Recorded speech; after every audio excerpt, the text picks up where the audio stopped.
ناظرین، جب ہم یہ سنتے ہیں کہ فرشتے روشنی سے بنے ہیں تو دماغ میں ایک سوال فوراً ابھرتا ہے، آخر کون سی روشنی سورج سے نکلتی ہے، یا وہ روشنی جو بجلی، آگ یا کسی فلک سے آتی ہے، یا پھر یہ کوئی ایسی نورانیت ہے جو انسانی سمجھ سے بالا تر ہے؟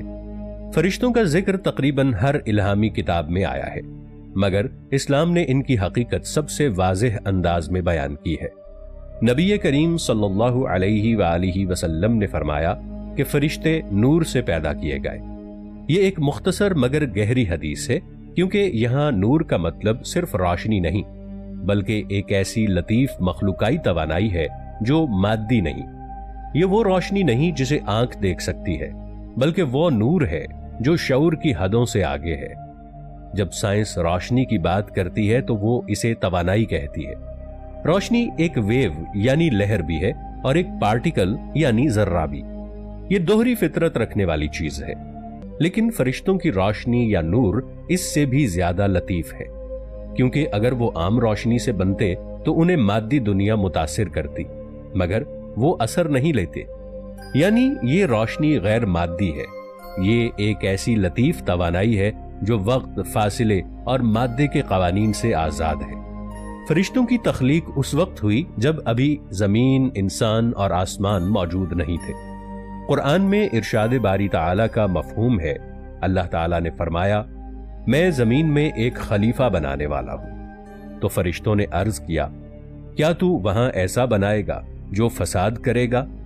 اس مکالمے سے پتہ چلتا ہے کہ فرشتے اس وقت بھی موجود تھے جب کائنات کی مادی تخلیق ابھی شروع نہیں ہوئی تھی، یعنی ان کی روشنی کسی ستارے، سورج یا توانائی کے ذرے سے نہیں، بلکہ خالص امر الہی سے نکلی۔ اب سوچئے، اللہ نے کائنات کو کن سے پیدا کیا، یعنی ہو جا۔ یہ لفظ دراصل ایک حکم نورانی ہے، اور فرشتے اسی کن کے حصے سے بنے، یعنی وہ براہ راست اس الہی روشنی کے مظہر ہیں جو تخلیق کے حکم سے نکلی۔ یہ روشنی نہ بجلی ہے نہ آگ، بلکہ شعور کی روشنی ہے۔ کچھ صوفیہ نے اسے نور اطہر کہا ہے، یعنی پاک ترین روشنی، ایسی روشنی جو خود روشنیوں کو روشن کرتی ہے۔ اسی نور سے جبرائیل علیہ السلام، میکائیل علیہ السلام، اسرافیل علیہ السلام اور تمام ملائکہ پیدا کیے گئے۔ اسی لیے ہر فرشتہ اپنی ایک مخصوص تجلی رکھتا ہے۔ جبرائیل علیہ السلام کی نور کی نوعیت مختلف، اسرافیل علیہ السلام کی مختلف اور عزرائیل علیہ السلام کی مختلف ہے۔ یہ سب اللہ کی طرف سے تفویض کردہ توانائیاں ہیں جو مخصوص ذمہ داریوں کے ساتھ جڑی ہیں۔ مثلا جبرائیل علیہ السلام کا نور وحی کے سفر کے لیے ہے، یعنی وہ نور جو کلام الہی کو الفاظ میں منتقل کرنے کی صلاحیت رکھتا ہے۔ اسرافیل علیہ السلام کا نور صوتی توانائی ہے، وہ روشنی جو آواز کی صورت میں ظاہر ہوتی ہے، کیونکہ وہ سور پھونکنے پر مامور ہیں۔ عزرائیل علیہ السلام کا نور انقطاعی ہے، یعنی وہ روشنی جو روح کو جسم سے جدا کرنے کی صلاحیت رکھتی ہے۔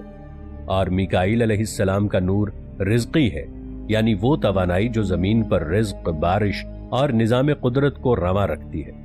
اب سوال یہ ہے، کیا انسان اس نور کو محسوس کر سکتا ہے؟ اس کا جواب یہ ہے کہ شاید براہ راست نہیں، لیکن بعض اوقات جب کوئی انسان عبادت میں ڈوب جاتا ہے یا اللہ کی یاد میں غرق ہوتا ہے تو دل پر ایک سکون اترتا ہے۔ وہی لمحہ فرشتوں کے نور کی لطیف جھلک ہوتی ہے۔ قرآن میں ارشاد باری تعالیٰ کا مفہوم ہے، کوئی شک نہیں ہے کہ اللہ کے دوستوں پر نہ خوف ہوگا نہ غم۔ یہی وہ مقام ہے جہاں انسان کے اندر نور ایمان اور باہر سے نور ملائکہ ایک دوسرے کو چھو لیتے ہیں۔ سائنس کہتی ہے کہ روشنی کی سب سے تیز رفتار 3 لاکھ کلومیٹر فی سیکنڈ ہے، لیکن فرشتوں کی حرکت اس سے بھی کہیں آگے ہے۔ قرآن کہتا ہے کہ فرشتے اور روح ایک دن میں اتنا فاصلہ طے کرتے ہیں جتنا انسان 50,000 سال میں طے کر سکتا ہے۔ یعنی ان کی روشنی کا تعلق ہماری طبعی روشنی سے نہیں بلکہ نوری جہان سے ہے۔ یہ وہ جہان ہے جہاں روشنی ایک مخلوق ہے اور وقت اس کا تابع ہے۔ کچھ ماہرین روحانیت کہتے ہیں کہ جب اللہ نے نور محمدی صلی اللہ علیہ وآلہ وسلم پیدا کیا تو اسی نور سے باقی مخلوقات بنی اور فرشتے اسی نور کے پہلے عکس سے تخلیق ہوئے، یعنی وہ محمدی نور کی پہلی کرنیں ہیں، پاک، لطیف اور اطاعت میں کامل۔ इसी लिए उनमें नाफरमानी का तसव्वुर तक नहीं है। वो अल्लाह के हुक्म से हट नहीं सकते क्योंकि उनकी रोशनी खुद फर्माबरदारी से बनी है। कुछ फलसफियों का यह कहना है कि फरिश्तों की रोशनी अक्ल ऊला की रोशनी है, यानी वो इल्म और शऊर के जौहर से बने हैं, इसीलिए वो मादी ख्वाहिशात नहीं रखते। ना उन्हें भूख लगती है, ना नींद आती है, ना ही थकन महसूस होती है। उनकी ग़िज़ा जिक्र है और उनकी तवानाई तस्बीह है और उनका सफर इबादत है। अगर वो रोशनी के जर्रे होते तो किसी वक्त थम जाते, मगर वो जिक्र के जर्रे हैं जो हमेशा हरकत में रहते हैं।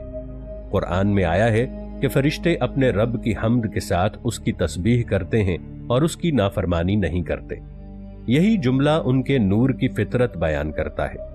ये रोशनी मुसलसल इबादत है, ऐसी रोशनी जो कभी मद्धम नहीं पड़ती और ना ही खत्म होती है। अब अगर हम इस रोशनी को समझने की कोशिश करें तो हमें ये तस्लीम करना होगा कि ये अल्लाह की तख्लीकी शुआ है, यानी वो शुआ जो चीजों को वजूद में लाती है, जो जिंदगी को चलने की ताकत देती है, जो इंसान के दिल में ईमान की चिंगारी जलाती है। ये वही नूर है जिसके बारे में कहा गया अल्लाहु नूरुस समावाति वल अर्द, यानी अल्लाह ही आसमानों और जमीन का नूर है। ये रोशनी कायनात के हर जर्रे में मौजूद है, लेकिन फरिश्ते इस रोशनी के असल मजहर हैं। अब एक दिलचस्प सवाल, क्या ये रोशनी हमारी दुनिया में कभी जाहिर हुई? जी हां, जब जिब्राइल अलैहिस्सलाम अंबिया के पास आए तो उनका नूर इंसानी शक्ल में ढल गया ताकि इंसान इस नूर को बर्दाश्त कर सके, वरना उनका असल नूर इतना ताकतवर है कि कोई भी आंख बर्दाश्त नहीं कर सकती। नबी करीम सल्लल्लाहु अलैहि वालिहि वसल्लम ने फरमाया कि मैंने जिब्राइल अलैहिस्सलाम को उनकी असल सूरत में देखा। उनके 600 पर थे, हर पर आसमान को ढांप लेता था। ये वो लम्हा था जब नूरी मखलूक मादी जहान में जाहिर हुई, और यही फर्क है, फरिश्ते रोशनी से बने मगर वो रोशनी जिस्म में बंद नहीं है। साइंस आज फोटोन को रोशनी का बुनियादी जर्रा कहती है, मगर रूहानी उलूम में नूर इससे कहीं ज्यादा लतीफ माना जाता है। ये वो तवानाई है जो शऊर, एहसास और ईमान को जन्म देती है। इसीलिए फरिश्तों को नूरी मखलूक कहा जाता है, क्योंकि वो नूर के अंदर शऊर रखते हैं। ये शऊर उन्हें समझने, फैसला करने और अल्लाह के हुक्म पर अमल करने की सलाहियत देता है। एक रूहानी आलिम ने लिखा कि फरिश्तों की रोशनी आवाज नहीं करती मगर दिल सुनता है। ये वो नूरी फ्रीक्वेंसी है जो दुआ के वक्त हरकत करती है।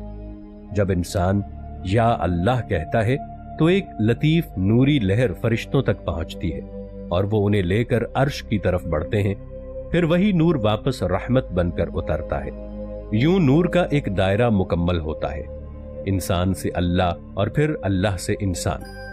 बाज सूफिया ने कहा कि फरिश्तों का नूर अल्लाह के अस्मा का अक्स है, यानी हर फरिश्ता दरअसल किसी सिफत इलाही का मजहर है।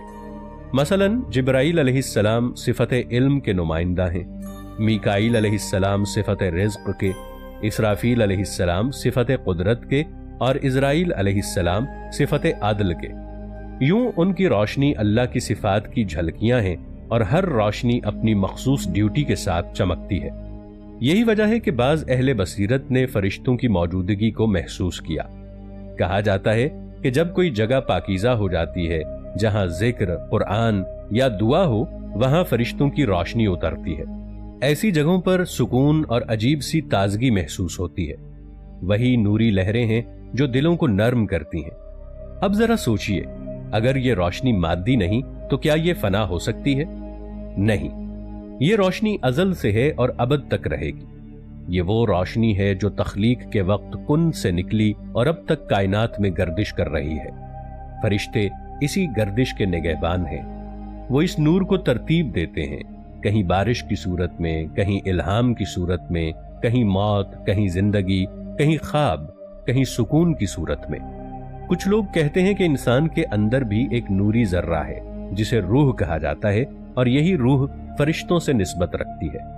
इसीलिए जब इंसान नेकी करता है तो उसके अंदर का नूर बढ़ जाता है, और जब वो बुराई करता है तो वो नूर मध्यम होना शुरू हो जाता है।